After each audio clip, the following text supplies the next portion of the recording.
Buenas tardes a todos. Perdonar el retraso. He tenido problemas con mi ordenador, he tenido que reiniciarlo varias veces y siento que sean ya las 7:10. Bienvenidos a esta clase de instituto, es la clase número 4. Y sin más dilación vamos a empezar con la primera oración, que se la vamos a pedir a Omar. Y después ya damos paso directamente al maestro, que es Faustino. Muchas gracias. Nuestro Padre Celestial, muchas gracias por un día más que nos reunimos en estos cursos de instituto. Te pedimos que podamos sentir tu espíritu y seguir aprendiendo en cuanto a tu evangelio, en cuanto a la origen de la iglesia, para que podamos aumentar nuestro conocimiento y saber la razón por la que creemos en ello y también el hecho de siempre confiar en ti. Pedimos que podamos seguir adelante a pesar de todas las circunstancias que nos rodean y bendice a aquellos que no están hoy, para que puedan estar la próxima vez. Esto te lo dejamos en el nombre de Jesucristo. Amén. Amén. Muchas gracias, Omar. Y eso, estarán todos los micrófonos, es un breve recordatorio, estarán los micrófonos en silencio. Podéis activarlo vosotros mismos pulsando la barra espaciadora y entonces podréis hablar, y en cuanto soltéis la barra espaciadora volverá a estar en silencio. Tenéis la opción, si pincháis en participantes abajo, en levantar la mano, en el cual yo veré una pequeña imagen de una mano levantada para poder daros paso cuando llegue el momento. Y también podéis participar a través del chat y poner ahí vuestras preguntas y las haremos cuando dejemos tiempo para las preguntas. Así que muchísimas gracias a todos y bienvenidos a esta clase de instituto. Gracias, Miquel.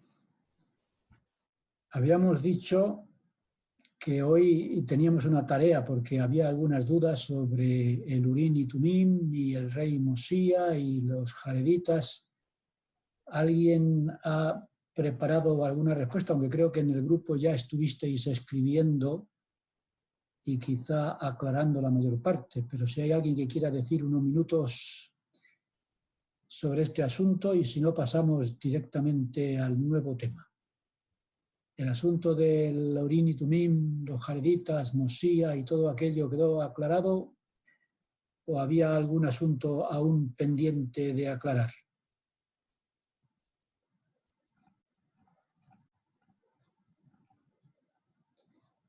¿Hay alguien que quiera decir algo sobre el Urim y Tumim o pasamos ya a la genética de las poblaciones para aclarar el asunto del ADN de los pueblos del Libro de Mormón? Muy bien, pues vamos a empezar directamente a ello y si acaso al final se puede añadir algo. Vamos a utilizar un método nuevo hoy, a ver si funciona y podemos utilizarlo en el futuro. Ahora Miquel nos va a ir presentando un cuestionario con 9 preguntas que vamos a ir respondiendo entre todos. En este cuestionario hay 9 preguntas y en cada pregunta hay diferentes opciones. Unas verdaderas y otras no. En las preguntas hay varias opciones y algunas pueden ser varias verdaderas o varias falsas. Así que lo utilizaremos como un guión para el desarrollo de los puntos de la lección de hoy. Así que, sin más... Sí, lo comparto entonces. Primera pregunta. Vale, espera un segundo. Y los que tengan algo que comentar, vamos comentando. Aquí tenemos el cuestionario. Voy a hacer más grande. Muy bien. Vamos con la primera pregunta, que tiene 4 posibilidades.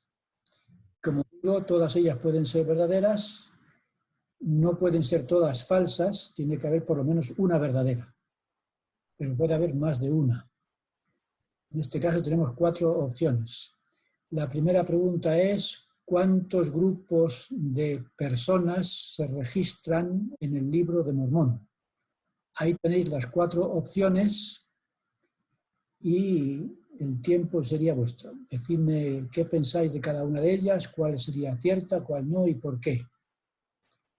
Así que los que quieran participar, aprietan el botón y dice el número tal, pienso que. Vamos a desarrollar el primer punto para dejar claro el primer asunto. ¿Cuántos grupos humanos se presentan en el Libro de Mormón viajando al Nuevo Mundo, al continente americano? El tiempo es vuestro.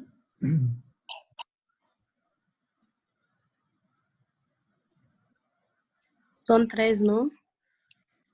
Entonces, si fueran 3, ¿cuál respuesta sería la buena? La tercera. Que dice...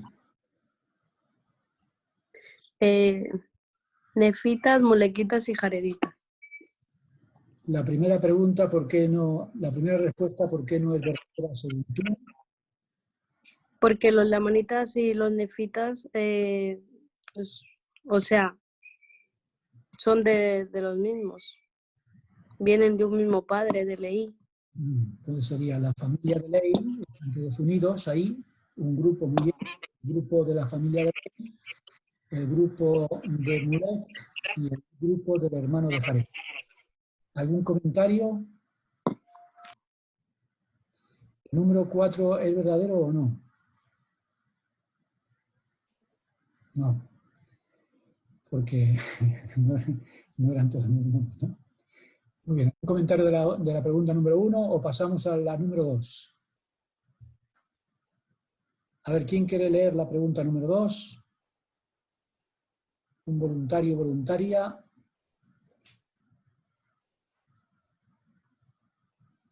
Yo leo. Adelante, Omar. ¿Cuál es el origen geográfico de los pueblos del Libro de Mormón? Los pueblos del Libro de Mormón vienen de un lugar concreto y hay 3 opciones. ¿Cuáles de ellas son, pues, la verdadera?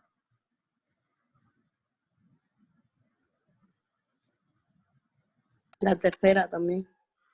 La tercera, ¿por qué? Porque vienen de Asia Occidental. Entonces hay una diferencia entre Asia Occidental y Asia Oriental, ¿no? Sí. Más comentarios, Cristina.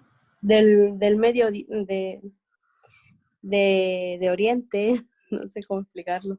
Oriente Próximo o Medio Oriente, ¿también es válida o no? De Oriente Próximo, sí. ¿Es también verdadera? Oye, es verdad. ¿La 1 y la 3 son verdaderas las dos?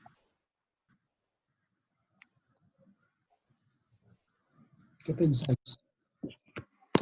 Sí, ¿no? Sí que Porque Oriente Próximo o... es Asia Occidental. Entonces, si miramos, Bueno, vemos el Asia Oriental, hacia la India, China, Japón, etc. Y luego el Asia Oriental, que es Palestina, Medio Oriente, como se llama. Y el Asia... Tengo una pregunta. ¿Algún comentario estaba diciendo por ahí? Sí, Mateo. estaba leyendo que, bueno, considerando el grupo de los jareditas que venían de Babel, se cree que Babel estaba por lo que es hoy Irak. Entonces, ¿eso se considera Asia Oriental o Occidental? ¿Qué pensáis?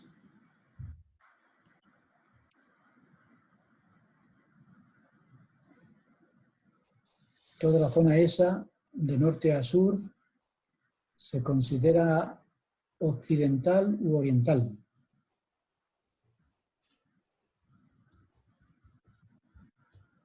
De Asia Occidental. Es occidental, ¿no?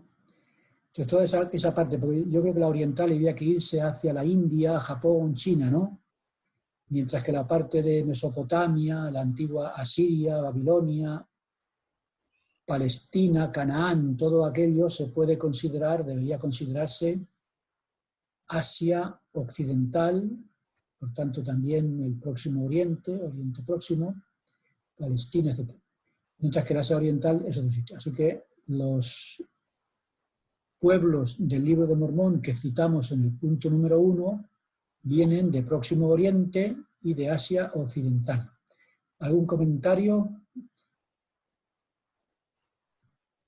Esto es importante porque luego los comentarios que aparecen en el ensayo hablan de vez en cuando, utilizan estos términos y conviene que diferenciemos unos de otros para entender el origen de que hablamos. Muy bien, pues otro voluntario o voluntaria para leer la pregunta número 3. Yo puedo. Adelante. Dice, ¿qué dicen las evidencias acumuladas sobre el ADN de los... No, me saltó una, espera, sí, perdón. Porque dicen los especialistas de las poblaciones que las emigraciones descritas en el Libro de Mormón no fueron posibles. Léenos, la primera opción es... Ok, la primera dice, porque la mayoría del ADN identificado entre los pueblos nativos americanos se asemeja más al de los pueblos de Asia Oriental. Segunda, porque el Libro de Mormón no es un libro histórico. Tercero, porque una cosa es la religión y otra muy distinta la ciencia. ¿Qué pensáis de las tres opciones? A ver, comentarios. Yo creo que es la primera. La primera, explícanosla. Hombre, por lo que he podido leer esta semana, aunque se han hecho estudios de ADN, ¿no? Habían encontrado también ADN de Asia Oriental, ¿no? En los pueblos nativos de las Américas. Entonces, como que eso llevaba un poco a confusión. Si el Libro de Mormón hablaba de... Bueno, el Libro de Mormón, si los estudios hablaban de Asia Occidental y luego encontraron pruebas de Asia Oriental, pues como que había un poco de dudas, ¿no? Entonces... Que llegan a la conclusión de que, como ven que la mayoría del ADN de los amerindios procede de Asia Oriental, sacan la conclusión de que... ¿Qué conclusión sacan? Pues que no se sostendría, ¿no? Que no podría ser entonces que viniesen de Asia Occidental como aparecen en los registros.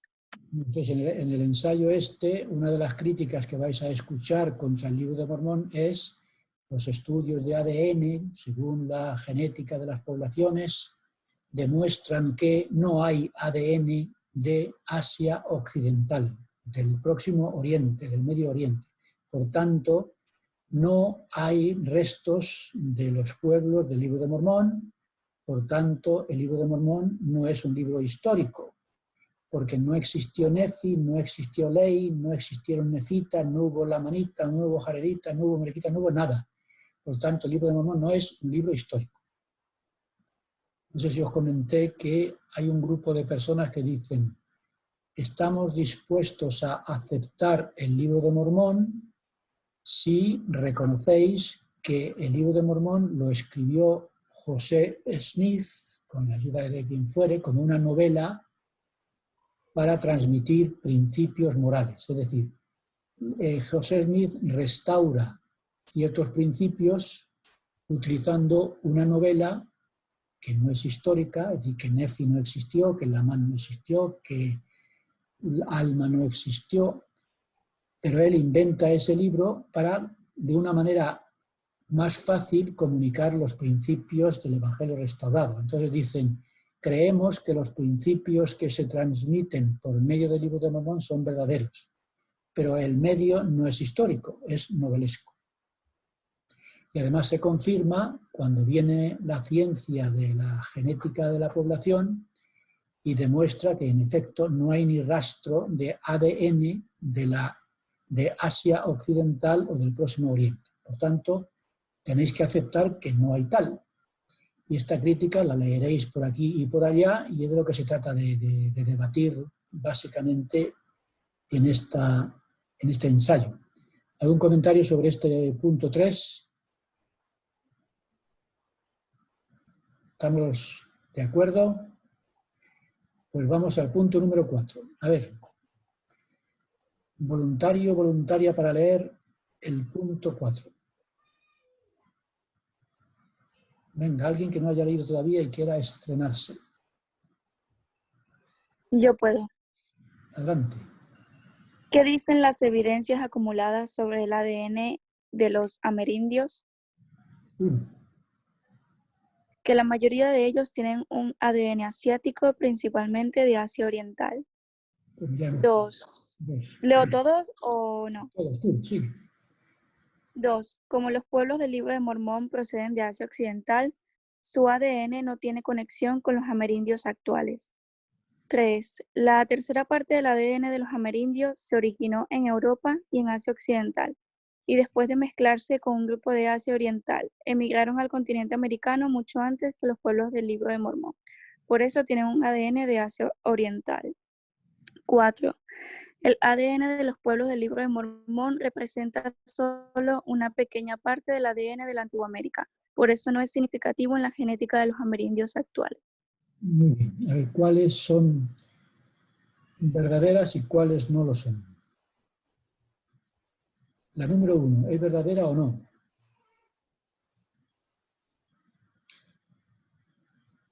Eso ya lo hemos comentado en el punto anterior, ¿no?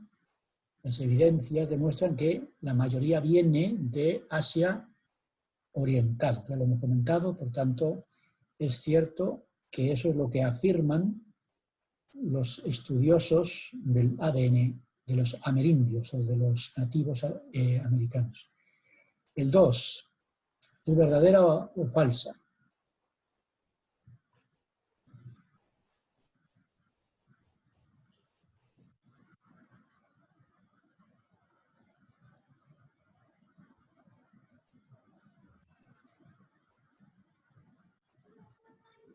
¿Verdadera o falsa? ¿Qué ponemos? ¿Una X o no? Falsa. Es falsa. ¿Por qué? A ver, explícalo, justifícalo. Básicamente porque en el manual que has pasado dice que en Asia Oriental, bueno, los de Asia se juntaron con los de Europa, el ADN europeo, y se fueron a las Américas y antes. Yo creo que es la tercera y la cuarta verdadera, básicamente. Entonces la 2 no es verdadera y más o menos diríamos en resumen que es una conclusión demasiado superficial de las conclusiones que puede sacar la genética de las poblaciones. Por tanto, no es verdadero porque la conclusión no es rigurosa en el comentario, porque aunque no se encuentren ciertos perfiles genéticos en una población, eso no quiere decir que no haya un origen oculto en el ADN, como vamos a ver más adelante. Por tanto, no es verdadero. Muy bien. Y el punto número 3, ¿verdadero o falso? ¿Ponemos una X? ¿Sí o no? ¿Quién se atreve a decir sí? Es verdadera.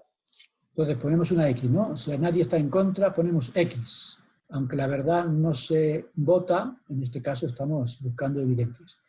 Por tanto, la tercera es cierto, es verdad que hubo mezclas que justifican lo que estamos diciendo. Y el cuarto,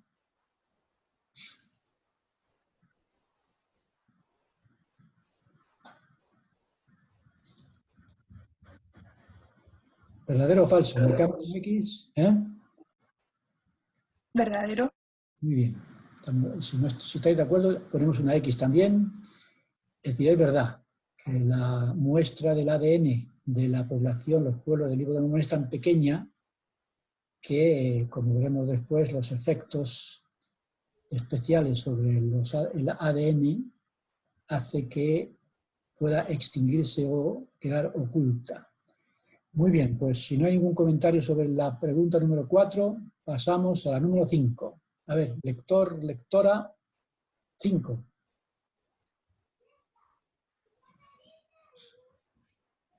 A ver, ¿quién se anima? Yo puedo. Adelante. ¿Quiénes podrían haber sido los primeros antepasados de los amerindios actuales? Se dice amerindios, se puede decir amerindios o indios americanos. ¿No? ¿Quiénes fueron? Punto número 1.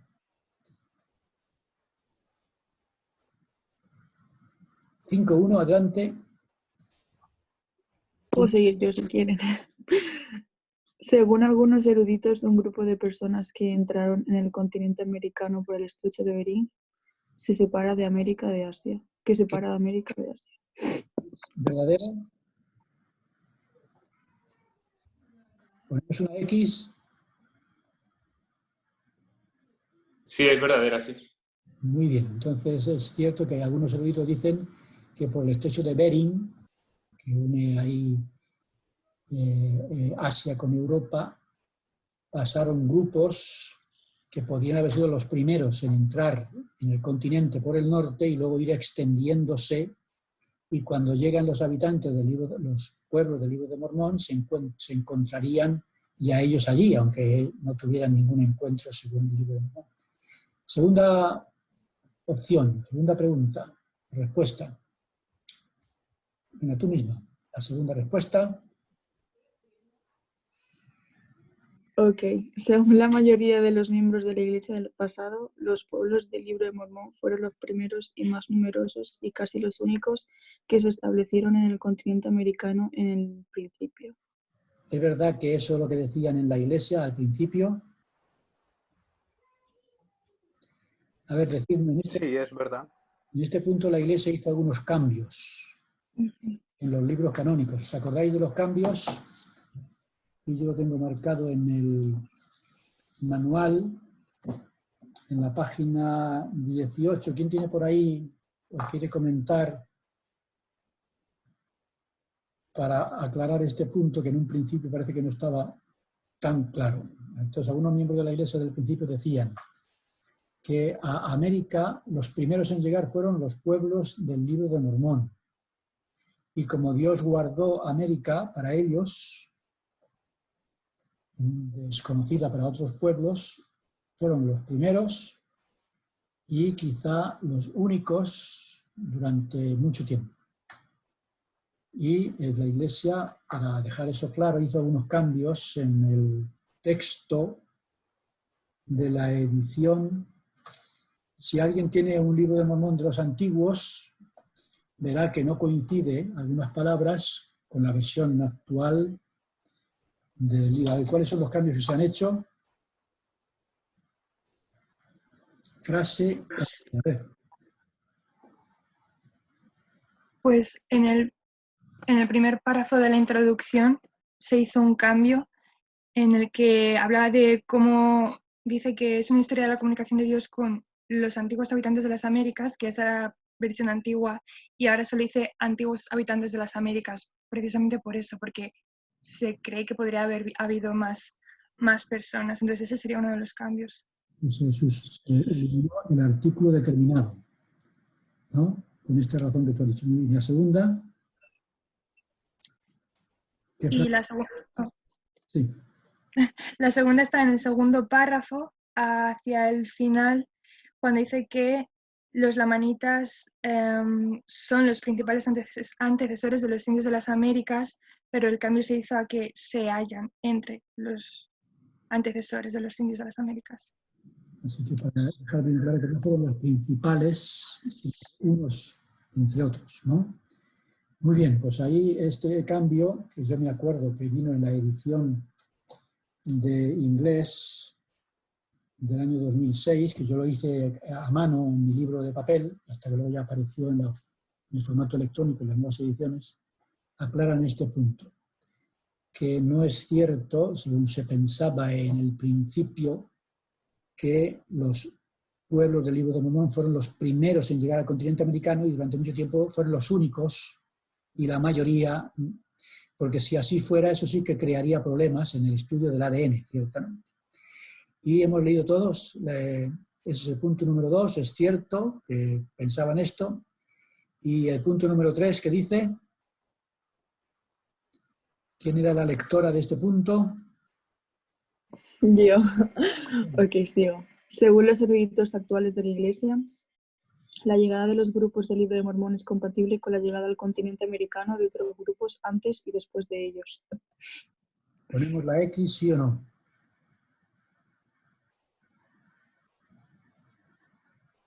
¿La ponemos?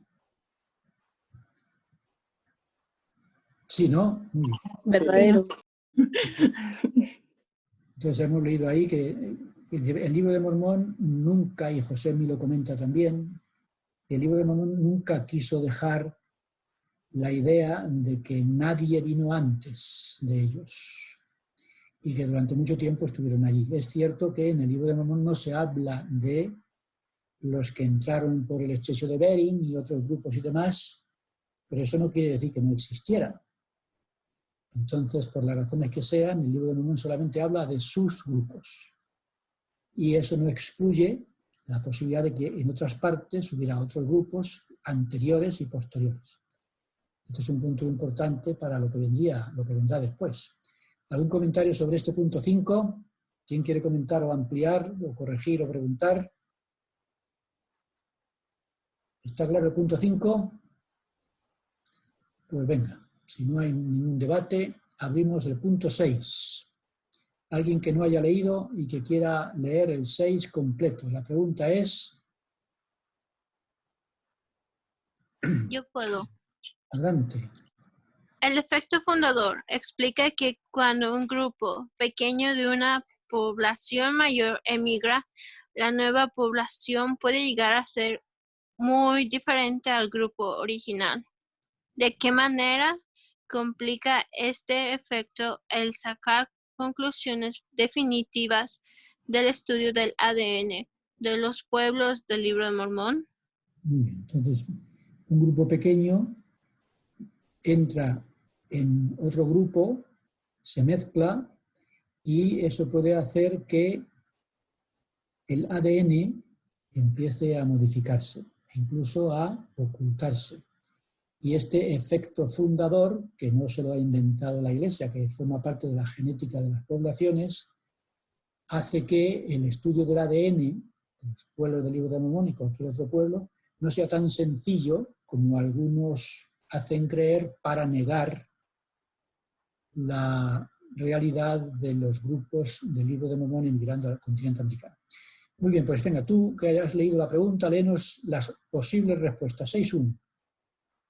Ok, 6.1. Aunque los grupos del Libro de Mormón vengan de Oriente Próximo, su ADN podría ser de otras regiones, provocando cambios en el ADN heredado por sus descendientes. Es decir, que los del Libro de Mormón entran en el continente americano, se encuentran allí con otros grupos y con el tiempo los descendientes pueden ir modificando su ADN, dice el efecto fundador. Por tanto, el hecho de que no encontremos claros ADNs de Oriente Próximo o de Asia Occidental no quiere decir que no esté oculto en los descendientes y que tuvieran algo así en los antepasados. ¿Eso es cierto o no? ¿Ponemos una X? ¿Me veis la cara así? Sí, sí. Muy bien, pues ponemos una X y es cierto que el efecto fundador puede provocar cambios en el ADN en los descendientes de grupos pequeños cuando se funden con otros. 6.2. 6.2. No conocemos el ADN de los pueblos del Libro de Mormón y aunque lo conociéramos, el efecto fundador habría producido cambios y no sabríamos qué ADN buscar. No conocemos el ADN, por tanto, ¿qué ADN estamos buscando? Sí, porque es que si vienen de Oriente Próximo o Asia Occidental, pues ya está, ya sabemos qué ADN tiene. Pero tenemos ejemplos en el manual de personas cuyo ADN no tiene nada que ver con su origen, con los grupos de los que proceden, ¿no? ¿Os acordáis de un ejemplo que hay ahí en el manual? El de Hugo Perego. ¿Qué le pasó a Perego? Que aunque él es italiano, él tiene ADN de Asia. Entonces, si este Hugo Perego con su familia se marchan a un lugar y lo colonizan, con el paso de varias generaciones dirían, los antepasados de este grupo son de Asia. En lugar de decir, no, son italianos, pero es que no se puede saber. ¿Cómo vamos a saber si eran italianos si ese ADN no es el original? Por eso, ¿qué ADN tenía Ley? ¿Qué ADN tenía Saría? ¿Qué ADN tenía la familia? El hecho de que vengan del Asia Occidental o del cercano Oriente o de Palestina o de este lugar no significa que su ADN sea de allí. Podrían tener ADNs de otros grupos heredados de sus antepasados. Por eso la respuesta simplista de decir no hay grupos humanos allí del Libro de Mormón porque el ADN que hemos encontrado, el efecto fundador hace que ese comentario sea poco riguroso. Muy bien, y el punto 3. Lo siento, pero solo es un comentario, pero yo leí una teoría de que China fue el único país que tuvo la oportunidad de liderar todo el mundo, pero no lo hizo, porque se encontraron muchas antigüedades en el continente americano y en todos los continentes que eran como demasiado antiguas, y yo creo que de ahí pueden venir esos cambios del ADN al ser más fuertes, por así decirlo. El pueblo más antiguo cuyo ADN se ha impuesto con el paso de las generaciones, ¿no? Entonces China está ahí frente, en lo bueno y en lo malo, ¿no? Como siempre. Muy bien. Si no hay ningún comentario más, leemos el punto 3 y lo desarrollamos. Adelante con el punto 3. Pues a mí no me da colorado nada. ¿Qué dice? Lo siento. Conocemos el ADN de los pueblos del Libro de Mormón y no nos importa lo que digan los genetistas sobre el origen de los pueblos del Libro de Mormón. Tenemos una X. ¿Eh? No. No, porque esto es un desahogo de los ignorantes mormones, ¿no? Un mormón ignorante recurre a lo que llamaríamos, ¿cómo lo llamamos? Lo llamamos la rabieta. La mística de la ignorancia, ¿no? O fanatismo. Eso es ignorancia. Entonces, eso nos pasa muchas veces, y cuando no sabemos una cosa, damos un testimonio y ya está. Entonces no ponemos una X ahí porque no es ciertamente. Nosotros tenemos que tener mucho cuidado de no responder a preguntas rigurosas con comentarios místicos, porque damos una imagen triste, ¿no? Por ejemplo, voy a decir algo. Cuando yo era del Comité de la Lengua Española, dije que la palabra líder no me gusta nada porque es un anglicismo.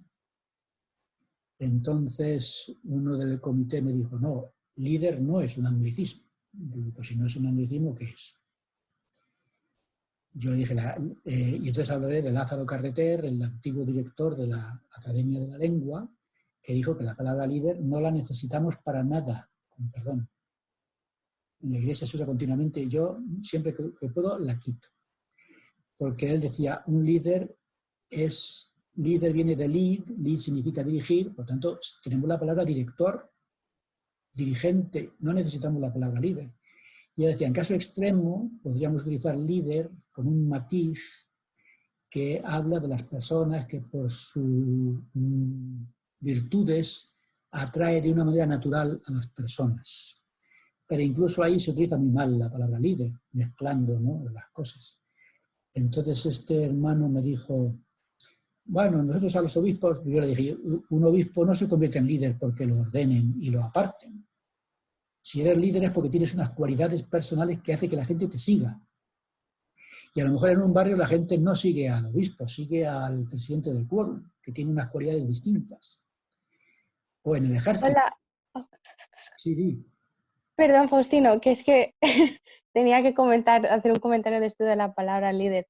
Es que en latín, en realidad en español viene de lit litis, que era básicamente, significaba directamente en plan querella o disputa, y comenzó a llamarse lis litio a las personas que pues en las discusiones en la calle o lo que sea, pues como que empezaban a hacer un poco de árbitro, en plan tú continúas la discusión, tú continúas no sé qué, y por eso en español tenemos ahora la palabra líder, comentarios y tal.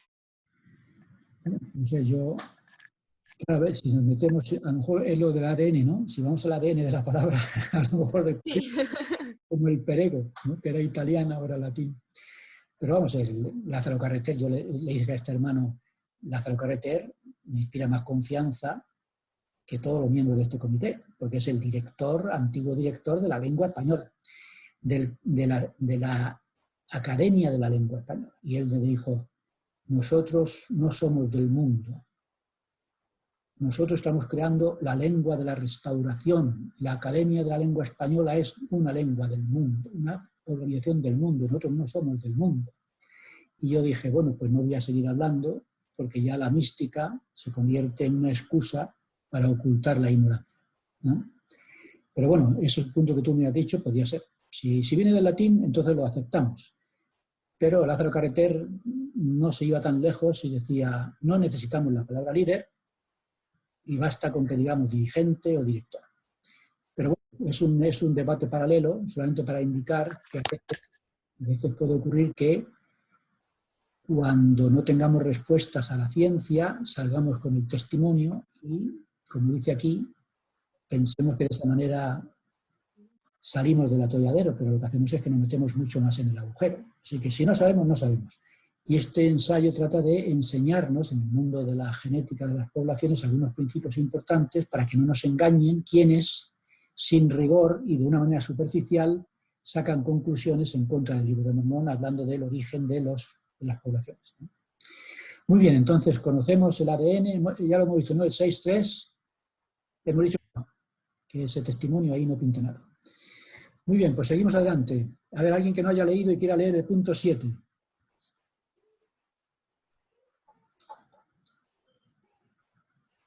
Un poquito más para abajo para que se pueda ver entero. Pero es que estoy a la vez pasando la asistencia y no me da... No permita, ahí está. Perdón. Si tú ves que hay alguno por ahí dispuesto, que dice, oye, fulano, porque... No sí, estoy pendiente a todo, pero... Estás pendiente no va. Vale, si quieren yo lo leo. Adelante. Vale.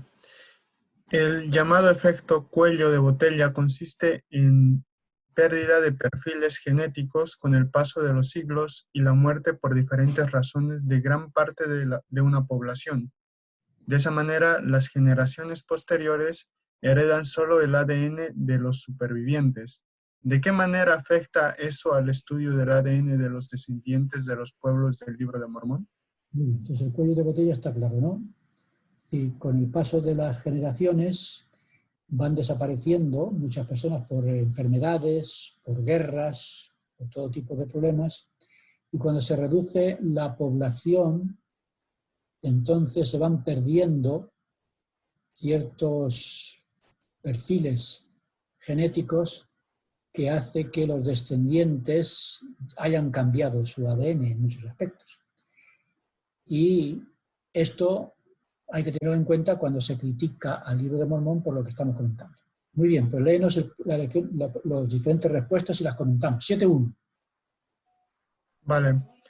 La reducción de la población de los amerindos por diferentes razones ha producido un cambio en la genética de los grupos supervivientes, incluidos los descendientes de los pueblos del Libro de Mormón. Como la mayoría perdón. ¿Tenemos una X ahí o no? Sí. ¿Sabéis la grandidad de la mortandad que hubo, ¿no?, en el Libro de Mormón? ¿Qué pasó, por ejemplo, con los nefitas? Pues fueron destruidos por los lamanitas, básicamente, casi destruidos. La familia se dividió en dos, ¿no?, ya desde la muerte de Ley, nefitas y lamanitas. El Libro de Mormón es una crónica de una guerra civil permanente hasta el punto de que la mayor parte de los nefitas desaparecieron. Por tanto, los descendientes de los lamanitas, que son los que quedaron, han heredado un ADN cambiado precisamente por el efecto cuello de botella. ¿Qué pasó con los jareditas?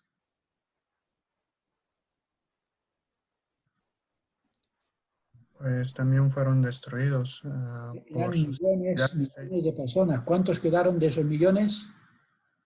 Uno. ¿Cómo se llamaba? Coriantum. Y este Coriantum, los descendientes de él, imaginaos cuántos descendientes de Coriantum habrá. Pues ciertamente el ADN de los jareditas, de la Torre de Babel y todo eso, no puede haber nada ni rastro, porque está totalmente estrangulado por el cuello de botella y por tanto se ha modificado. Por tanto, marcamos el 7.1 y explica un poquito lo que estamos diciendo, de que el ADN de los descendientes del pueblo de Mormón no se encuentran fácilmente por el cuello de botella. Punto 2. Vale. Con la mayor parte de los indios americanos. ¿Cómo? La mayor parte de los indios americanos son lamanitas, el efecto del cuello de botella no debería haberles afectado. ¿Cierto o no? Falso. Es falso. Pues ya lo hemos comentado antes, ¿no? Ya sabéis que eso es una manía que tenemos los mormones. Y ahí damos una imagen de ignorancia. Siempre que vemos a un americano decimos, un lamanita, ¿no? Si le vemos a un indio, decimos, un lamanita. No, todos los amerindios no son lamanitas. Entonces esto todavía, yo creo que es una tradición que hemos heredado de los primeros mormones. Tenemos la costumbre en la iglesia, por no decir la manía, de llamar lamanitas a todos los que son indios americanos, amerindios o de los primeros habitantes del continente. Por lo tanto, hay que tener mucho cuidado, porque si todos fueron lamanitas, si todos son lamanitas, pues obviamente debería estar ahí el ADN de Asia Occidental o de Oriente Medio, pero no es el asunto, estamos diciendo que no es así. Entonces, el punto número 2, falso. Y el 3... La ciencia no debería explicar los asuntos religiosos. ¿Marcamos? No, no sé, no. No. La ciencia y la religión son hermanas. No sé si alguien conoce a Henry Eyring, el padre. ¿Alguien ha leído algo? Sí. ¿Quién ha dicho sí? Yo, Cristian, he escuchado algo. ¿Qué has leído, Cristian, de Henry Eyring, el científico? He escuchado algo de que, no estoy muy seguro, creo que él creía en la evolución del ser humano, no estoy muy seguro. O, en la teoría de la evolución. No me acuerdo muy bien, pero yo sé que él era un científico y él era muy religioso. Entonces las dos cosas son cosas hermanas. Él decía, la ciencia verdadera y la religión verdadera están unidas. Las conclusiones de la ciencia verdadera y de la religión verdadera son las mismas. Cuando no coinciden es porque alguna de las dos no tiene la verdad. Y lo de su creencia en la teoría de la evolución, él decía, a mí no me importaría que me dijeran que mi origen son los animales, porque los animales me parecen mucho mejores que las personas. Y no sería ningún problema si Dios está detrás. Pues no estaba diciendo ni que sí que no, porque la teoría de la evolución está ahí en el aire, ¿no? Pero dice, bueno, si Dios creó al hombre, si Dios creó el cuerpo del hombre después de una evolución anterior y la mano de Dios está ahí, pues no hay ningún problema. El problema es cuando quitamos a Dios de todo el proceso evolutivo. Y él insistía, no me importa si se demostrara que yo vengo de los animales, estaría muy contento, porque los animales me parecen mejores que las personas. Y yo estoy de acuerdo con él. Pero lo de la teoría de la evolución, por supuesto, él no dijo que estaba a favor, pero sí que no habría ningún problema si la mano de Dios estuviera en el proceso evolutivo que dio lugar al cuerpo del hombre, porque nosotros no sabemos de dónde viene el cuerpo del hombre. ¿De dónde viene el cuerpo de Adán? Lo único que tenemos es un relato simbólico, ¿no? Dios del barro creó un cuerpo y sopló el aliento de vida y lo puso. O sea, eso es un relato simbólico. No sabemos de dónde vienen Adán y Eva, los cuerpos, por eso se hace chiste de decir que no tenían cordón umbilical, ¿no? No tenían padres. Pero Brigham Young tenía su teoría, y no, Brigham Young dijo, Adán y Eva es un matrimonio misionero traído de otro mundo para poblar esta tierra. Por tanto, tenían sus padres en otros planetas habitados. No tenemos ni idea, y como no tenemos ni idea, pues ahí queda en el aire, para lo que cada cual quiera decir, siempre y cuando no quitemos a Dios en el origen. De eso hablaba Henry Eyring, que el científico, el padre del presidente Eyring. Es muy interesante todo lo que se puede leer de él, y él hablaba de que la ciencia y la religión, cuando son verdaderas, son compatibles. Por tanto, el 7.3 no se puede marcar. ¿Algún comentario? Pasamos al 8. Pues venga, ¿dónde está el lector del punto 8? Yo puedo leer. Adelante. La llamada La llamada derivada genética consiste en la pérdida de marcadores genéticos debido a los cambios evolutivos en grupos pequeños de población, cuando se mezcla con grupos más grandes. ¿Cómo influye en el estudio del ADN de los pueblos del Libro de Mormón la deriva genética? Estamos desarrollando lo que se decía en el principio. La ciencia dice, los genetistas de las poblaciones hemos hecho un estudio de la genética, del ADN de los indios americanos de la actualidad y no descubrimos ADN de Asia Occidental. Por tanto, no hay descendientes, no hay tal cosa como pueblos que hayan venido de Asia Occidental para poblar América. Y estamos tratando de responder a esa crítica contra el Libro de Mormón. Y en este caso recurrimos a la deriva genética. La deriva genética que dice que cuando un grupo pequeño emigra a un lugar y se mezcla con grupos más grandes, entonces hay un cambio en el ADN del grupo pequeño. Si creemos ciertamente que los grupos del Libro de Mormón se han convertido en minoritarios, ya lo hemos hablado, los jareditas desaparecieron, los nefitas desaparecieron, solo quedaron los lamanitas, se mezclan con toda la población, incluso con los conquistadores europeos y demás, y una vez que se mezclan con los europeos de la conquista y se mezclan con los antiguos habitantes que entraron por el estrecho de Bering y demás, la deriva genética dice que se pierden los marcadores genéticos de los grupos pequeños cuando se mezclan con los grandes, que es lo que ciertamente ha ocurrido después de cientos de años con los grupos del Libro de Mormón. Y esto influye de la siguiente manera. Vamos a leer los puntos. 1, 2, 3. A ver, ¿qué dice el 8.1? Cuando un grupo pequeño de población se mezcla con el otro mayor, los marcadores del grupo pequeño se vuelven poco comunes y pueden extinguirse, que es lo que pasó con los descendientes de los pueblos del Libro de Mormón, cuya población se redujo considerablemente por las guerras. ¿Verdadero o falso? Creo que es verdadero.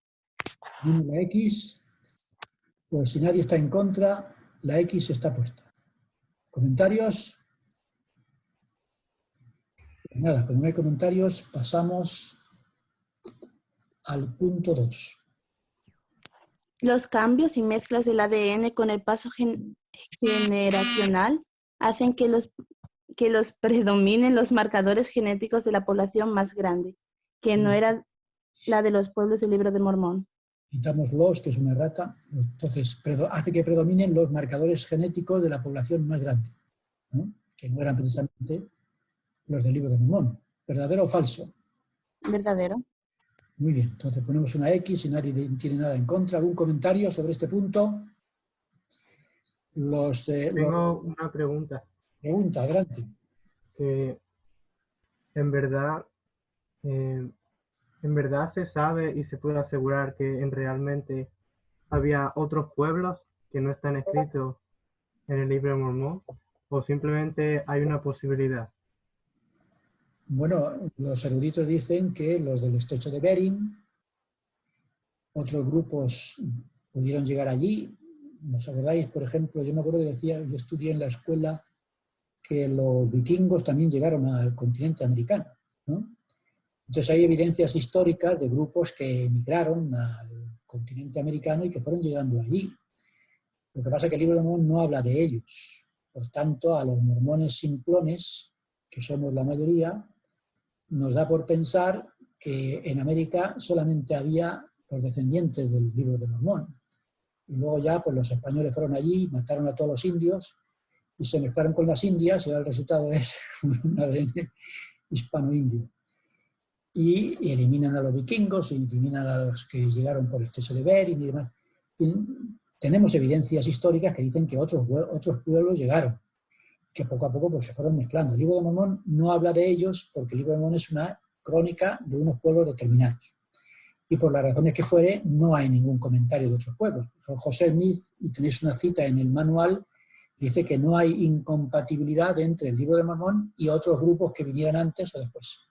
Y históricamente pues, se habla de algunos de ellos. Aquí en la lección no se citan muchos, pero hay información histórica de que otros pueblos llegaron antes y después del Libro de Mormón. ¿Y qué es lo que pasó? Pues que el Libro de Mormón con sus pueblos fueron reduciéndose por lo que ya conocemos del propio libro, y el resultado después de cientos de años es la deriva genética, y es la extinción o desaparición o ocultación del ADN de estos pueblos del Asia Occidental. Es lo que diríamos, ¿no? Que es lo que comenta el punto 2 y por tanto sería verdadero. ¿Alguna pregunta o comentario más por ahí? ¿Puedo añadir algo más, Faustino? Sí, señor. Bueno, mientras estaba en la universidad tuve la oportunidad de ir a una de estas charlas con un docente acerca de cuántos pueblos habían venido aquí, bueno, habían ido a las Américas y todo eso. Y sí se tenían registros que habían, bueno, no registros escritos, sino indicios de que los nórdicos habían poblado parte del continente americano, y también algunos países como ser China, porque se encontraron vasijas y cosas así. Y él nos explicaba que pues muy probablemente ellos hayan estado aquí un tiempo, o probablemente hayan estado de paso y luego se hayan ido, ¿no? No, pero sí habían habido algunos indicios de que habían venido los nórdicos y poblaciones de China, más o menos. Muy bien, gracias, Aldemir. Es un tema interesante para estudiar, que es el que justificaría por la deriva genética. Al final, los descendientes de los pueblos del Libro de Mormón se convirtieron en minoría, y esa minoría fue mezclándose con grupos mayores, y el ADN pues, fue sufriendo las consecuencias según este efecto. Muy bien, y el punto número 3, ¿qué dice? Dice, los primeros miembros de la Iglesia enseñaron que la mayoría de la población americana eran descendientes de los pueblos del Libro de Mormón, porque el continente americano lo reservó Dios para ellos. Por tanto, la deriva genética no pudo cambiar sus marcadores genéticos. ¿Verdadero o falso? Como es falso, pero la primera parte es verdadera, porque ellos pensaban que descendíamos como, no había una variación y todos íbamos a descender del Libro de Mormón, pero es falso, ¿no? No lo sé, es eso. Tienes razón. Lo primero es cierto que pensaban eso, pero la conclusión a la que se llega ciertamente no es apropiada. Porque es verdad que otras de las preguntas anteriores era verdadero que los miembros decían eso, pero lo que ya no es cierto es la conclusión que se saca por esa afirmación que es verdad que hacían, pero que no es cierto, ¿no? ¿Algún comentario sobre este punto 3 antes de pasar al 9? Entonces hay que marcar una X o Ahí no ponemos X porque no es cierto, porque entonces eso es una crítica contra el Libro de Mormón, ¿no? La deriva genética no se aplica a los pobladores, a los descendientes de los pueblos del Libro de Mormón, porque no eran minoría. En América todos los indios son lamanitas, ¿no? Según los mormones, que es lo que estaba comentando antes. Esa manía que deberíamos quitarnos de la cabeza porque nos estamos echando tierra sobre nuestra cabeza. Si todos los americanos indios, todos los amerindios son lamanitas, pues entonces no debería estar oculto el ADN suyo. Pero precisamente porque no son, sino que son minorías, y con el tiempo, lo que hemos visto del cuello de botella, se han ido extinguiendo la mayor parte de ellos por las guerras y luego ya la conquista y demás, el ADN de los descendientes de los pueblos del Libro de Mormón ha ido extinguiéndose y ocultándose. Por eso no se pueden sacar conclusiones, como dice al principio de la lección. Los genetistas o la genética de las poblaciones no puede sacar alegremente conclusiones del ADN porque hay muchos efectos que ocultan su verdadera presencia. Y es en este caso pues la deriva genética. Así que el punto número 3 no es cierto por lo dicho. Si no hay ningún problema, pasamos al número 9. Seríamos unos miembros que creemos cosas que no dice ni el propio Libro de Mormón. No deja de ser puntos suspensivos, exactamente. Gracias. Eso dice exactamente el manual. No debemos decir cosas que no son ciertas. Por eso, a partir de ahora, no vamos a decir ni líder ni lamanitas. Punto número 9. ¿A quién le toca el 9?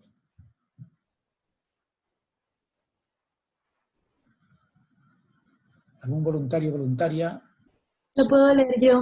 Adelante, Yasmín. En el manual, página 25, se afirma que la genética y la genealogía no siempre van de la mano. ¿Qué significa eso? La deriva genética y la disminución de la población amerindia con el paso de las generaciones han producido una pérdida de perfiles genéticos completos. Por tanto, un grupo de población podría tener parentesco con grupos anteriores, aunque no tenga un ADN común. A ver, explícanos eso. Tenemos un ejemplo, ¿no? Hemos hablado de una familia. ¿Qué familia es la que da ejemplo de esto? La familia del italiano, ¿cómo se llama el italiano? Hugo Perego. Hugo Perego. Hugo Perego, si hace su genealogía, ¿qué descubre? Que su familia son italianos, ¿no? Yo, por ejemplo, si yo hago mi genealogía, ¿qué es lo que descubro?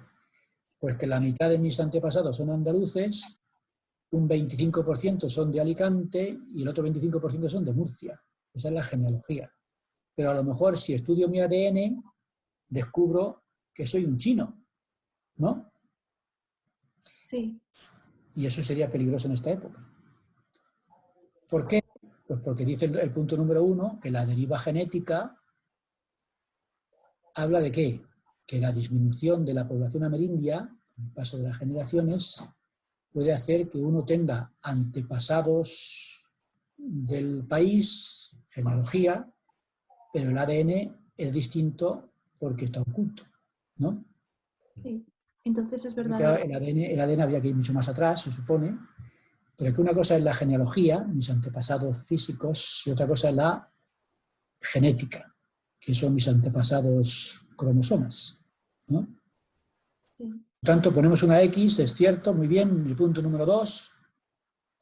Una cosa es la sangre y el amor y otra la genética, que no sabe de sentimientos. ¿Verdadero o falso? ¿Verdadero? ¿Qué ponemos? ¿Ponemos una X o no? Claro, la genealogía es amor, ¿no? Yo amo a mis antepasados porque el espíritu de Elías dice que el corazón de los padres se volverá a los hijos y por tanto estamos hablando del amor. Pero los cromosomas son muy fríos y no saben del amor. Por eso la genética no tiene nada que ver con la genealogía, porque la genealogía es amor y la genética es puro cromosoma, ¿no? Un poco romántico los cromosomas. ¿Qué ponemos? ¿Una X o no? Sí, una X, ¿no? ¿Seguro? Esto sería una explicación romántica, pero poco científica, ¿no?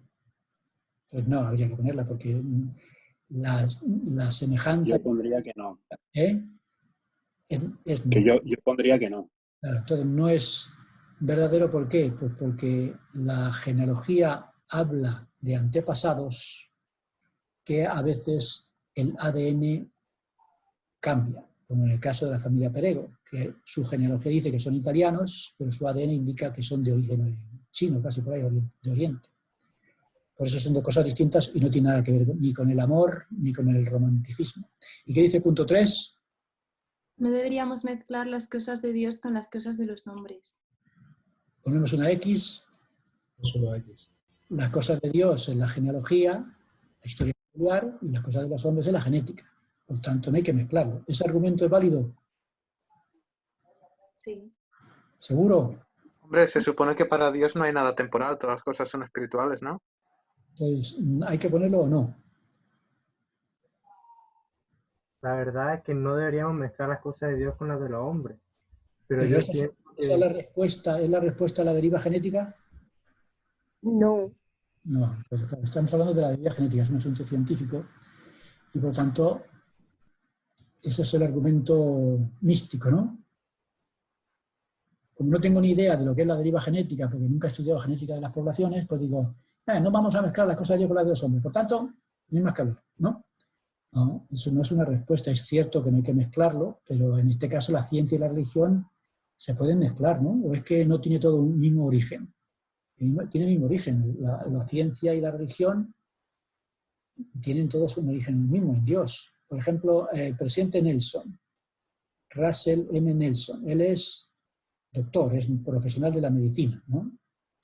Y una vez le preguntaron, Elder Nelson, antes de que fuera presidente de la Iglesia, si yo me pongo enfermo, ¿qué es lo primero que debo hacer? pedir una bendición de salud o llamar a una ambulancia para que me lleve al hospital? Buena pregunta, ¿no? Si yo descubro que tengo el virus, ¿qué hago? ¿Pido a los médicos que me pongan oxígeno o digo, oye, bendíceme y ya está? Yo creo que la bendición de sacerdocio se resuelve el problema. Entonces el Elder Nelson, ¿sabe lo que respondió? ¿Alguien recuerda la respuesta que dio? Usó el ejemplo de una pierna rota. Dice, si tú te rompes una pierna, ¿qué debes hacer? Ir a un traumatólogo para que te la arregle, o ir al sacerdote que te dé una bendición. Y él dijo, hagas lo que hagas, siempre será Dios el que intervenga. Porque ¿qué es lo que hace el traumatólogo cuando tienes el hueso roto? ¿Qué hace el traumatólogo? ¿Os acordáis lo que hace un traumatólogo cuando te rompe una pierna? Simplemente te la recoloca. Pone el hueso, La escayola. una escayola y el hueso a su sitio. ¿Y quién es el que funde el hueso entre sí? ¿El traumatólogo o quién? El propio organismo. Claro. Decía el Elder Nelson, Dios ha puesto en el organismo una capacidad para curarse a sí mismo. De manera que son las células, ¿cómo se llaman las células que unen los huesos y los funden de nuevo? ¿Alguien recuerda esto que a mí se me pasó? Hay unas células que son las especialistas en unir los huesos. Otra vez los reconstruyen y los unen. Pero el traumatólogo lo único que puede hacer es poner juntos los huesos rotos, poner una escayola para que no se muevan y esperar a que el propio hueso se funda, ¿no? Se suelde. Y él dice, ¿quién puso en el cuerpo esa capacidad de curarse? Dios. Por tanto, ya sea que el traumatólogo te cure, ya sea que te den una bendición de salud, las dos vienen a conectarse con el poder de Dios. ¿Y cuándo se muere el cuerpo? Pues cuando pierde el poder de sanación que tiene de parte de Dios. Es una explicación que dio conectando ciencia y religión en el principio, en Dios. Por tanto, es muy interesante esto que aquí dice, no deberíamos mezclar las cosas de Dios con las cosas de los hombres. Depende de lo que quieras decir. ¿Quiere decir entonces que la ciencia y la religión tienen que ir cada una por su lado? Hacemos como la Inquisición, que quemaba a los que hablaban en contra de lo que supuestamente decía la Biblia.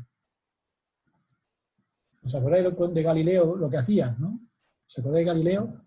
Galileo tomó un telescopio, que por cierto no era su invento, pero él lo convirtió en invento propio, y decía a los cardenales, oye, mirad aquí, podéis ver a los planetas y sabéis que no es cierto lo que estáis diciendo. No, eso es un aparato del diablo, no quiero venir porque entonces me van a engañar la misión. Entonces, claro, al final tuvo que reconocer lo que no tenía que haber reconocido para que no lo quemaran. Porque decían que no hay que mezclar las cosas de Dios con los hombres, porque sabes que en una parte del Antiguo Testamento, me parece que Josué, ¿no? Que Josué estaba en plena batalla y entonces Dios, para darle más tiempo, ¿qué hizo? Si no recuerdo mal, él paró el sol, ¿no? Y cuando paró el sol, ya no daba vueltas alrededor de la Tierra y el tiempo se le alargó para que pudiera terminar la batalla y ganarla. No creo, si no recuerdo mal. Por tanto, ¿quién da vueltas?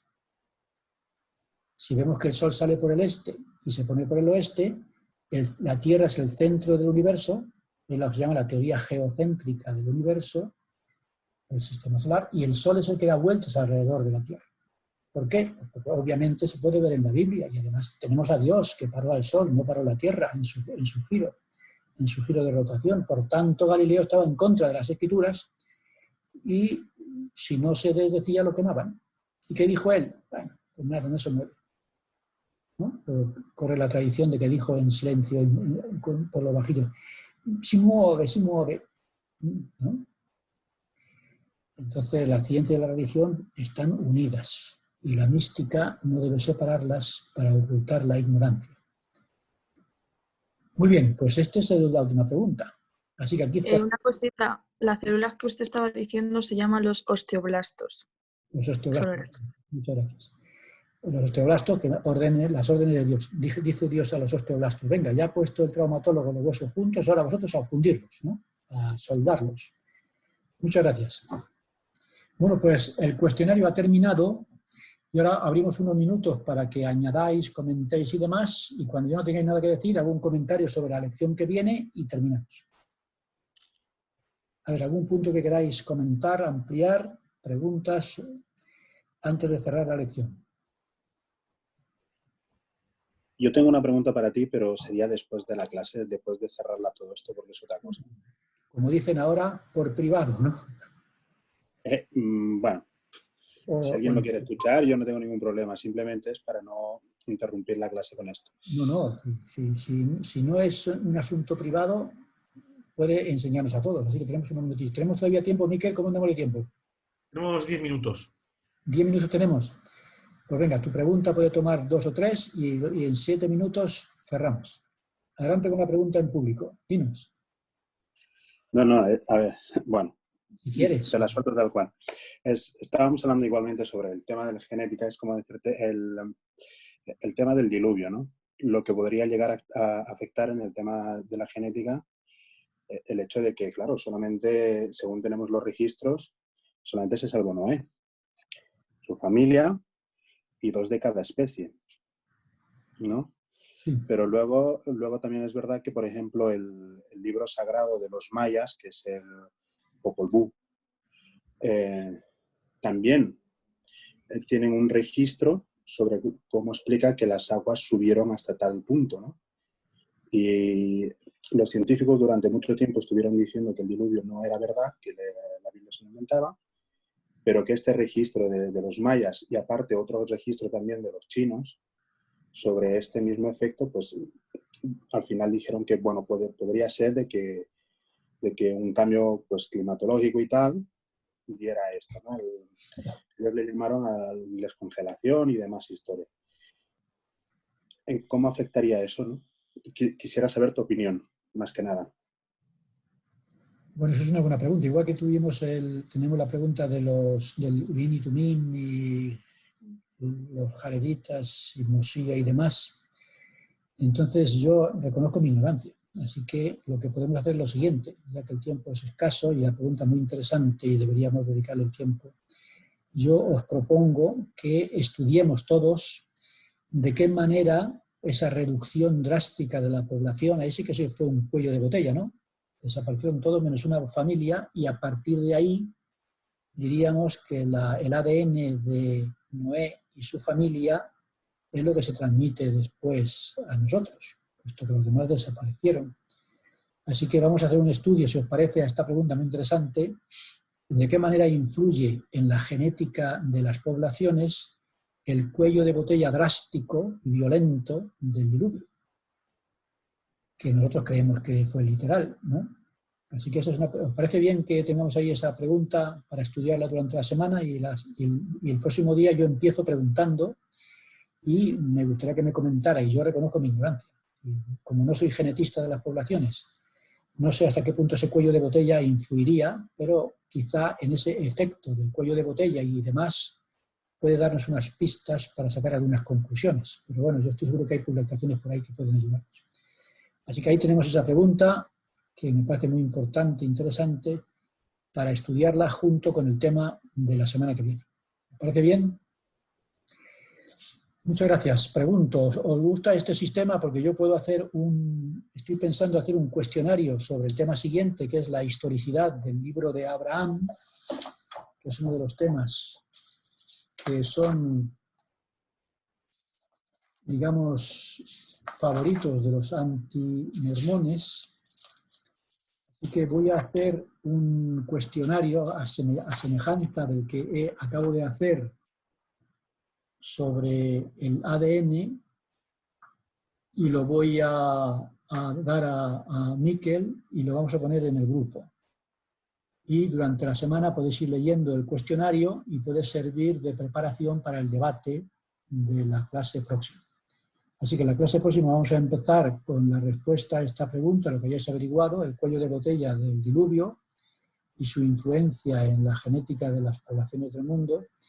Y después estudiáis, en este caso lo hemos ido viendo en la clase, la próxima vez lo tendréis varios días en casa, de manera que si entráis en el grupo podéis leer el cuestionario y de ahí preparar comentarios vuestros. Y también os recuerdo que estamos poniendo en el grupo la grabación de las 3 lecciones primeras están ya allí, me imagino que las habéis visto, ¿no? Y ahora pondremos también la grabación de esta lección y todos aquellos que no puedan un día estar presentes en la clase que demos, entráis en la grabación, la seguís e informáis que, como ya habéis hecho algunos, falté a la clase porque no pude ir, pero he visto la grabación y doy un informe de ella, y eso sirve de recuperación de la falta. ¿Está bien así, Miquel? Sí. Muy bien, pues entonces, si no hay nada más, nos despedimos aquí. Muchas gracias a todos por vuestra ayuda. Ha sido muy interesante y yo creo que es un tema apasionante. Esto no es más que una especie de prefacio para animar a todos a estudiar esto de la genética de las poblaciones y meterse en el mundo de los cromosomas y de los haploides y todas estas cosas raras que hay por ahí, que yo he añadido a este ensayo. En el ensayo oficial de la Iglesia no hay mucha información. Yo he sacado cosas que he ido añadiendo ahí para complementar un poquito los comentarios. Muy bien, pues entonces Miquel va a asignar la última oración y nos vemos la semana que viene.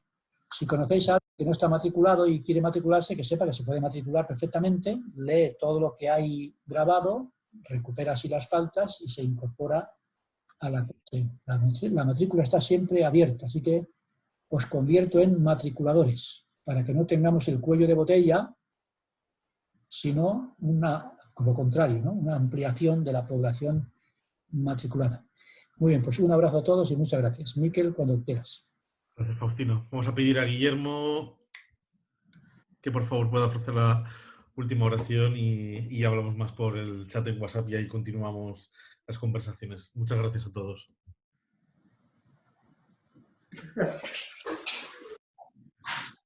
Padre Celestial, estamos agradecidos por la clase que hemos podido tener, que nos ha dado el hermano Faustino López, y estamos agradecidos por la tecnología que nos permite participar todos de esta clase desde diferentes puntos del mundo. Te agradecemos porque envías personas para que nos ayuden a aprender y a no estar en las tinieblas, a entender las cosas que durante mucho tiempo han sido misterios, para que sepamos entender la religión y que no desechemos la ciencia. Te agradecemos por la gente que ha venido a esta clase y por las personas que se han molestado en dar de su tiempo para que pueda ser posible. Y te pedimos por favor que nos bendigas para que podamos tener salud, tanto nosotros como nuestras familias, y que podamos seguir aprendiendo de estas cosas y fortaleciendo nuestros testimonios y compartiendo con los demás. Y lo decimos en el nombre de Jesucristo. Amén. Amén. Gracias, Guillermo. Gracias, Guillermo. Hasta luego. Gracias. Faustino, Hasta luego. una cosita. ¿Estás ahí? Aquí estoy. Mira, en el estudio sobre Génesis 7 y 7 habla sobre este tema, ¿no? Sobre lo que encontraron del arca y tal, y durante los 2 primeros años de esto. Hay un párrafo que pone que dice: verdaderamente hizo convenios con Enoc, de que Noé procedería del fruto de sus lomos. Parecería casi todos los miembros fieles de la Iglesia fueron trasladados al cielo durante el periodo de casi de 700 años que transcurrió entre la traslación de la ciudad de Enoc hasta el diluvio, porque el Espíritu Santo cayó sobre muchos, los que fueron arrebatados hasta Sion por los poderes del cielo. Esto es según McConkie y tal. Sí.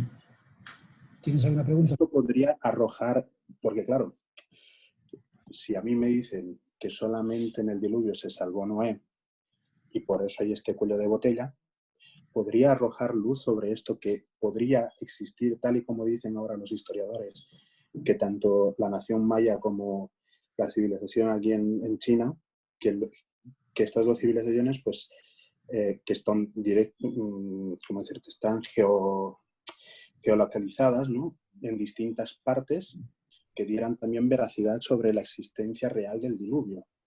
Entonces, si dan esa veracidad, ¿no? Era como, no dice el diluvio que se cubrió a todos y mató a todos